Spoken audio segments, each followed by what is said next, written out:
Cheers, legend. Sammy from Short and Stout Beer Reviews. I've had my little nap. Still feel very, very tired. But oh well. So it's, Saturday lunchtime here. Time to crack a cult classic. So it's Sierra Nevada's Hoptimum Triple IPA. This is the 2024 edition. I've done the 23 edition on my channel not long after I first started because I've been going for about 9 or 10 months now. It's been quite the ride. So this one is, what's the percentage on it? It would be nice if I could find it.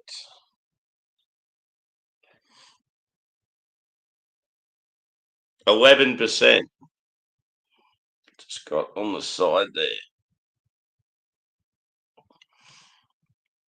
And I think this has been out for quite a few months. Obviously, in Australia, we get it a bit later than they do in the States. But I have had old bottles of this in the past and it still drinks really well. It holds its own, if you may. I've got my hashtag proper glassware. I got this glass when I first got into craft beer, like years ago. Would have been,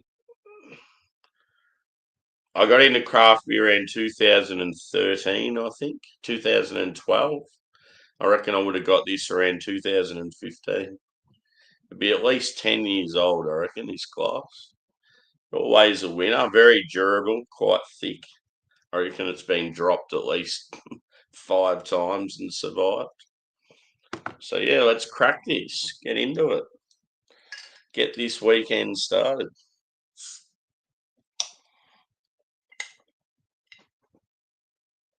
I do like the fact that I haven't gone straight into it in the morning this weekend because I always end up regretting it ever like afterwards because I feel so tired.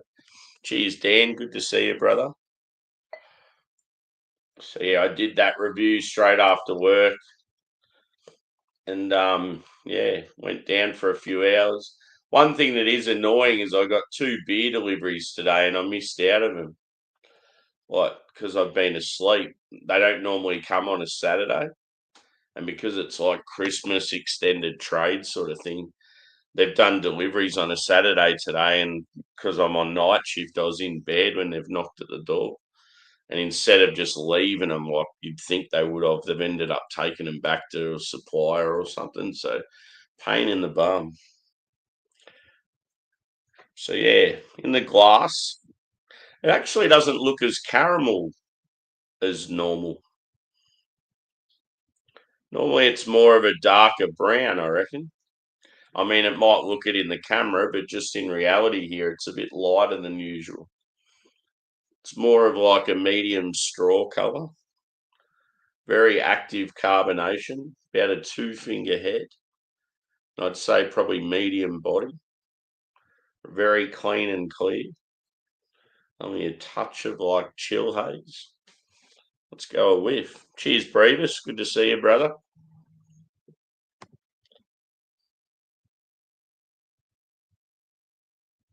Yeah. Very good call. Shut up, you. How are you, dude? Good to see you. Whiff time.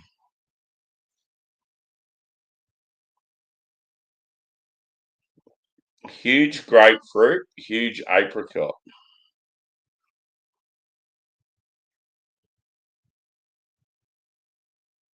The caramel toffee's still there, but I'm getting like a white bread note.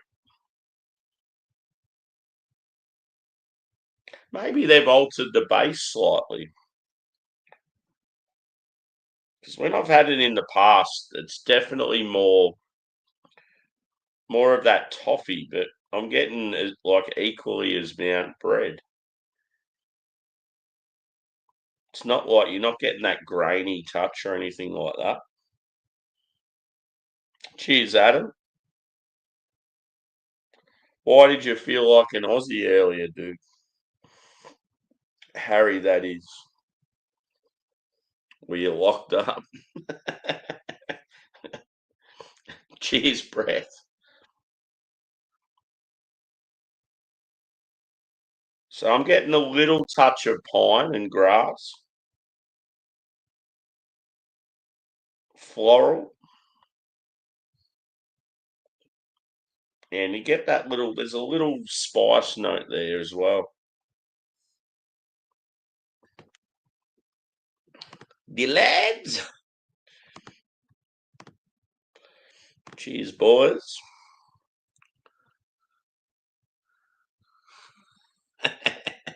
You're in the shackles. You're in Port Arthur trying to escape.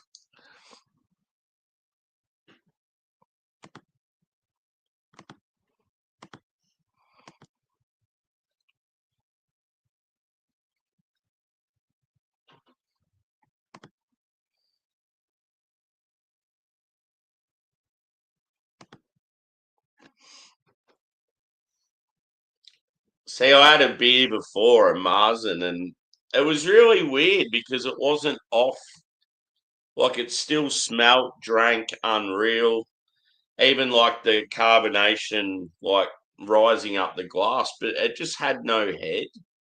The head went really quickly. And then you look at this and it's like just sitting there like perfect. Hmm.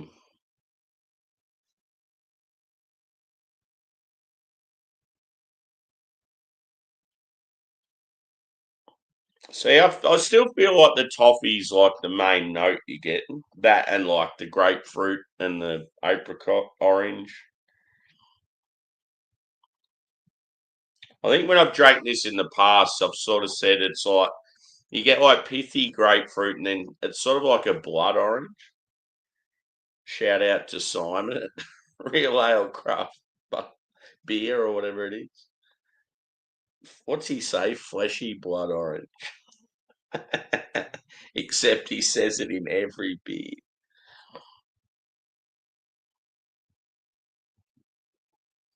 Carbonation rolls around the tongue into the pit of the stomach.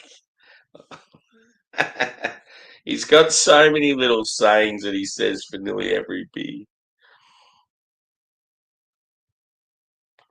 Is it fleshy?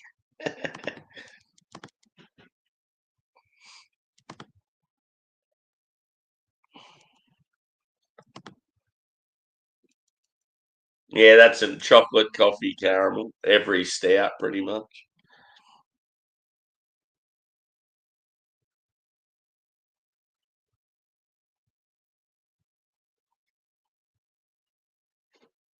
Anyway, I'm going in. I am thirsty. It's time to get this weekend started. Enough stalling, Sammy. Get into it, bro.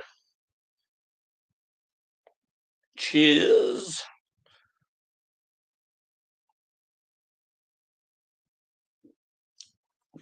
Oh, that smooth mouthfeel. As I went through the foam, just like real creamy, like a like the plane ascending through the clouds. Oh yes, really rich, sticky. It's got that jammy character. The grapefruit is fierce. If you don't like grapefruit, certainly stay away from this beer.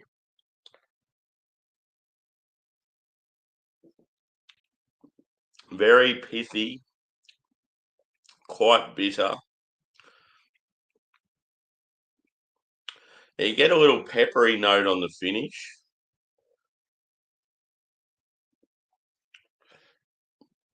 You're getting some sort of solid white bread, but that caramel, ooh, it's like real rich, sticky, almost like oily, sort of like a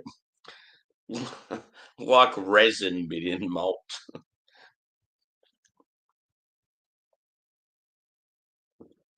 Forget how big it is.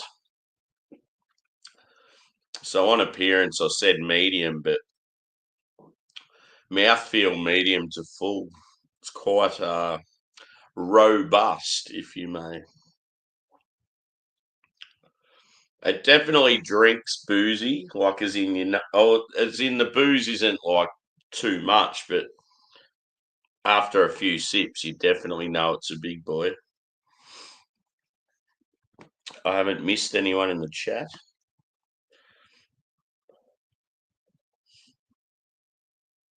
No.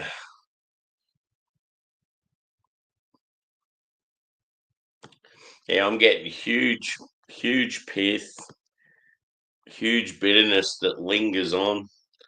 And I'll be honest, I had the 24 edition fresh. I reckon it's way better now that it's been sitting. It could also be fresh palate. I had the 24 edition like a fair way into a sesh. Trying to think what beers I'd had that day. I can't remember.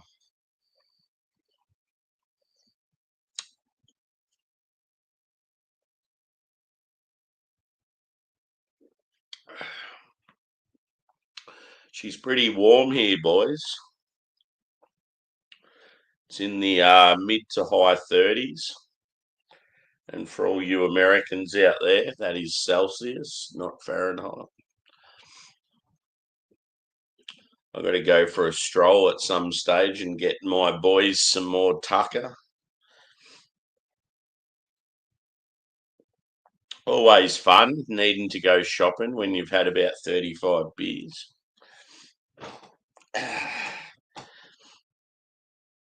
God, I'm annoyed I missed those deliveries today.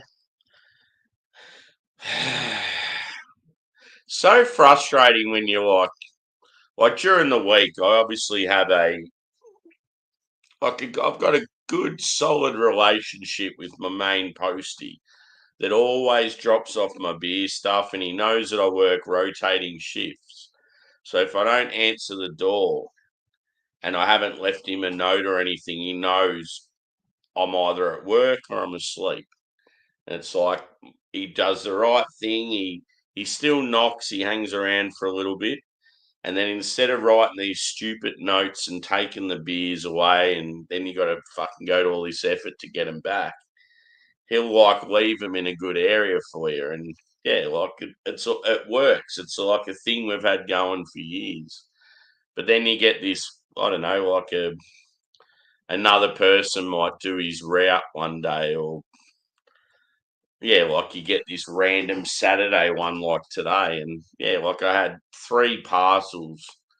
Two of them were beers, and one was like clothing, and yeah, they've taken them back to some warehouse or some shit, and it's like, for fuck's sake! And because it's Saturday, I have to wait till like Monday to get them.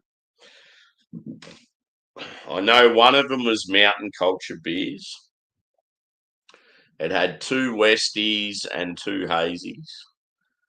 And then another one was, I've got a feeling it was some sour beers. And then, yeah, I had a hoodie. Not that it's hoodie weather. That doesn't really worry me, but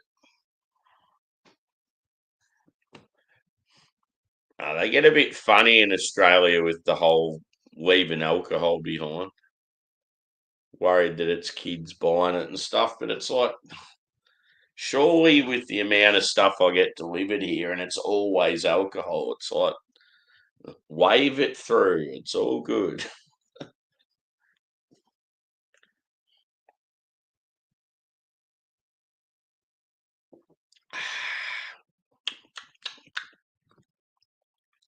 Thoughts on the artwork? I like it. It's pretty cool.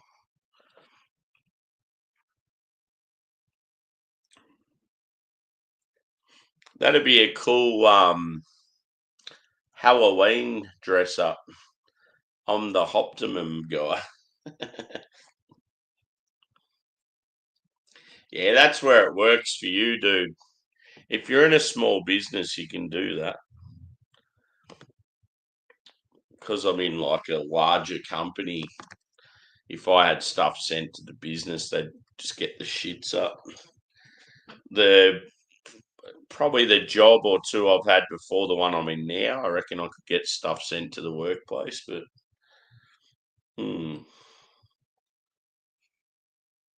yeah, that'd be unreal knowing that whenever you order shit, it's getting to you at work. Like, you know that you're going to get it every time. You guys are lucky too, though, because like the UK is pretty small. You just get your packages delivered within days every time, whereas sometimes we have to wait for like a week or two.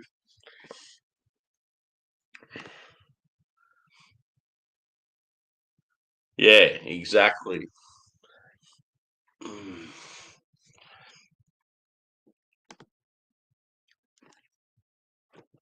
Is anyone live at the moment? Where am I going after this?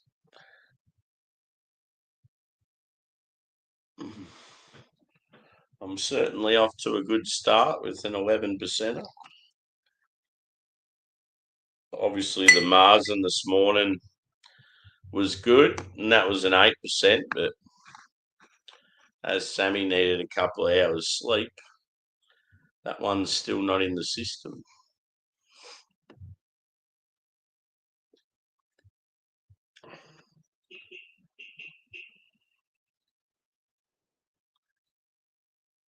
Anyone have any idea when, like, the first year they released Optimum?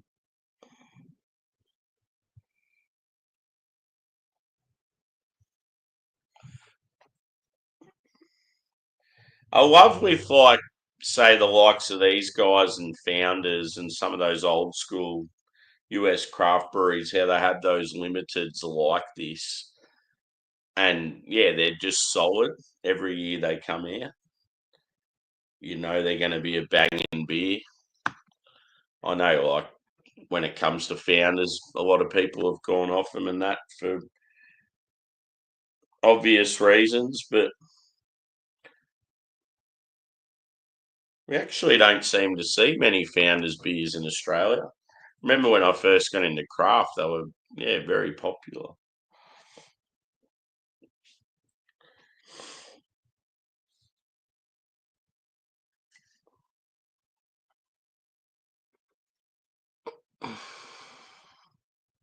Oh yeah,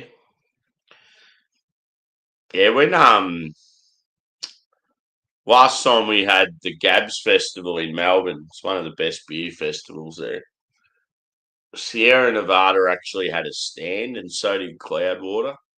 And I was so excited for both of them. And then we got there, and they just had like fucking shitty core range beers. It's like, surely if you've come all the way to Australia and you've got a stand and you're trying to impress craft beer guys, don't have the most basic beers. Like, it's ridiculous.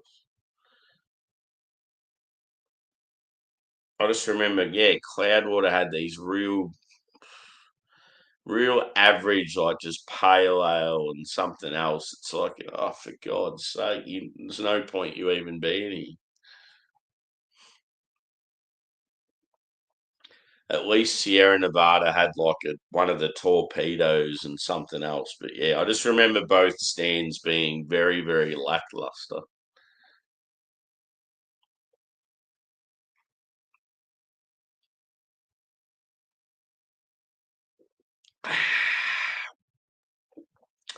We can't all be craft aficionados like Sammy, though. In Australia, a lot of people probably have no idea who these breweries are.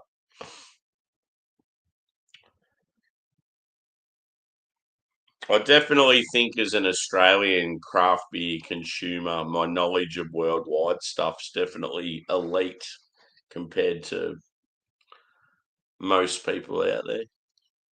I get like a select, like, few people I sort of hang out with, and they've all got sort of good knowledge like I do. It's awesome when you go to a bar though, and like you're hanging out with some randoms, and then I don't know, someone drops a name like,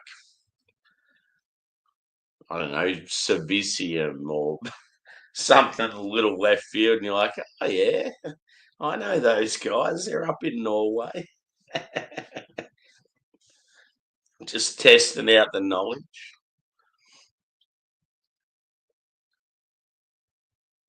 I'm sure you UK boys are the same.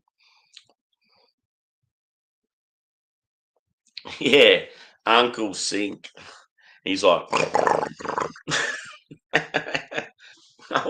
it's funny how he does that and then he licks the bottle.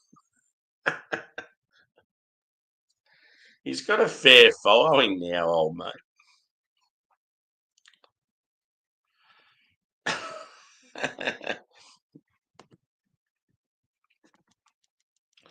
How long have I been going for? 20 minutes. Whew. I got out of the shower and like felt really nice, and now because it's so like muggy, it's like I can already feel like my forehead starting to bead sweat.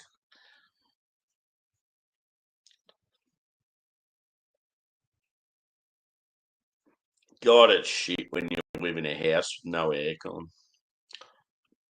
I mean, I'm not at that uncomfortable point. It's certainly not that bad, but when it does get into the 40s and that, it's yeah, it's quite intense. As I said, when you're on night shift and you're trying to sleep during the day and it's like 43 degrees, hey, good luck, buddy.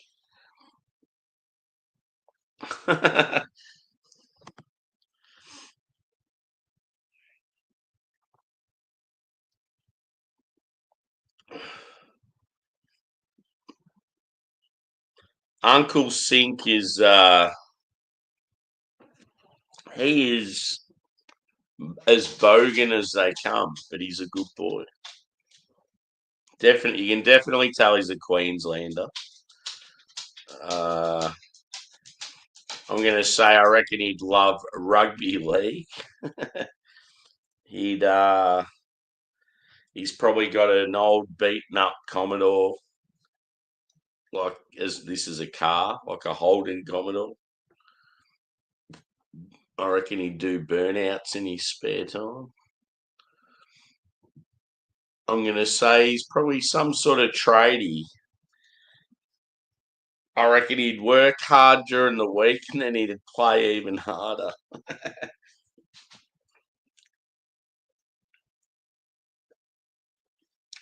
But as far as his content goes, social media and that, he'd probably earn some decent money. He's got a fair few followers on the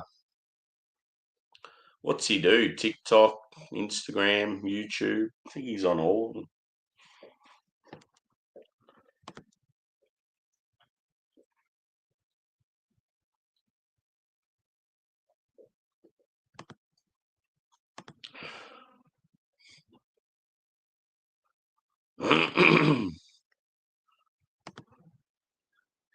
Yeah. What temperature is it there has?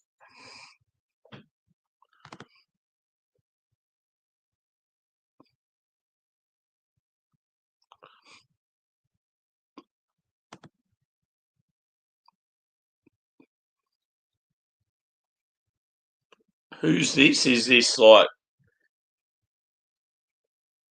this Uncle Sink's dad you're talking about? I'm lost. You're in the tracksuit.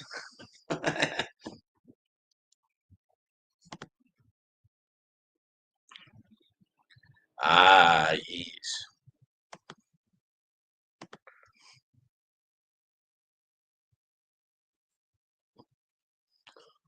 What do you call bogans in the UK? If you and a loose term for a bogan's like it's normally someone that's a little rough around the edges, probably like middle to lower class, generally lower class. Um, yeah, probably I'd say generally like outgoing, like very loud and boisterous, rebellious in a way.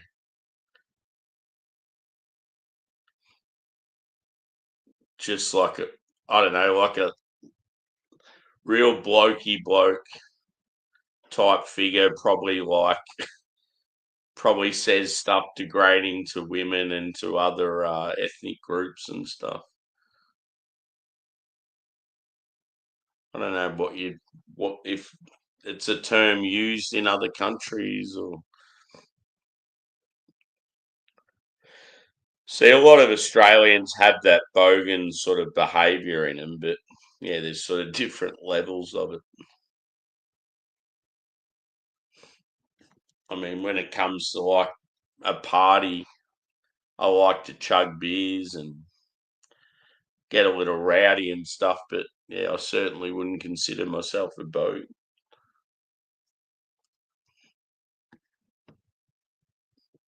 A Brexit geezer. Yes.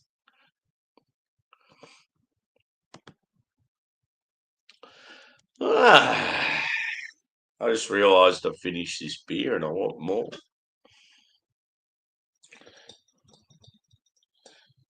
So I think for this one, I mean it's banging every year. It's banging on the nose. I definitely didn't get as much of that toffee, but on the flavour, like on the palate, I sort of did. That full bodied, like creamy, sticky mouth feels real good. That sounds dirty, but yeah, it was awesome. Had that lingering bitterness. You had like pithy citrus, a little bit of stone fruit there as well. Touch of spice, slightly floral, piney. I don't think it's as piney as what it has been in other years, I must admit. Um, yeah, the percentage it drinks up there. I mean, if I was to blind taste this, I don't think I'd say 11%, but I would probably say up around the high nines or tens. I reckon it'd be one of those beers, if you blind tasted it, you'd probably have no idea what it is. It's one thing I haven't done much of. When I hang out with you boys in the UK, we're going to do some good, solid blind tasting sessions. Separate the men from the boys. I'd probably be fucking terrible. It'd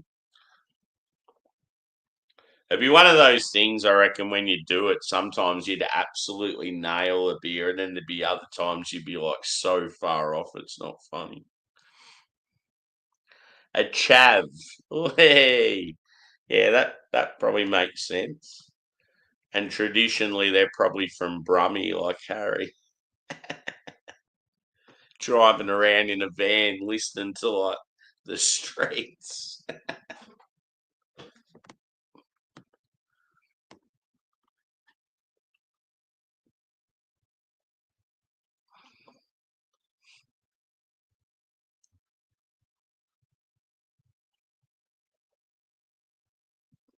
What's he say?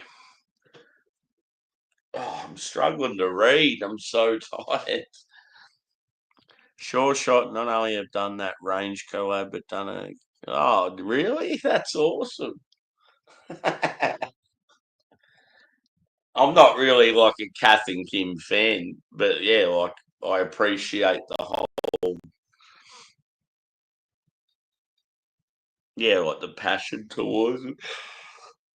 Yeah, that's cool.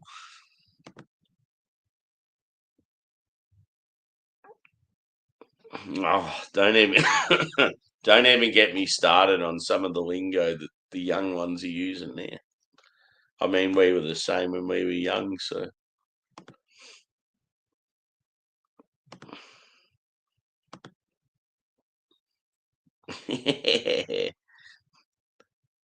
I'm waiting for the Jason and Kylie wedding collaboration.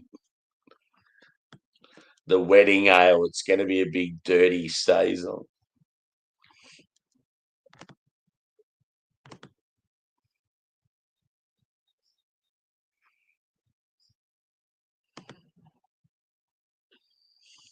Anyway, I better wrap this up. Time to move on to bigger and better things. Not really, because Optimum's quite big and good. Yeah, good on him. Cheers, Mark. Good to see you, brother. Dirtbag. Jeez, either you type that really quick or my chat's lagging slightly. Cheers, Tater. I'm just wrapping up the old Optimum. Very enjoyable. I'd probably go I'm going to say a 4.5 out of 5. Still an epic beer. Triple IPA, 11%. You get that toffee, that white bread, citrus, stone fruit, pine, grassy, touch of pepper, lingering bitterness. Really not. It actually had like one thing I was very impressed by was the mouthfeel. Very, very like it's weird because I say smooth and creamy, but it's like a Westie, so it's sort of weird to describe. But yeah, that's just how it's sort of that first sip. I was like, wow, what did I say? Like a plane ascending through the clouds.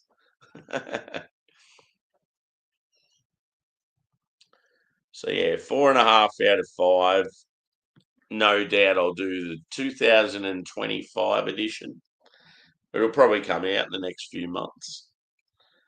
I remember Josh from last beer got the 24 edition when I'd only just got the 23.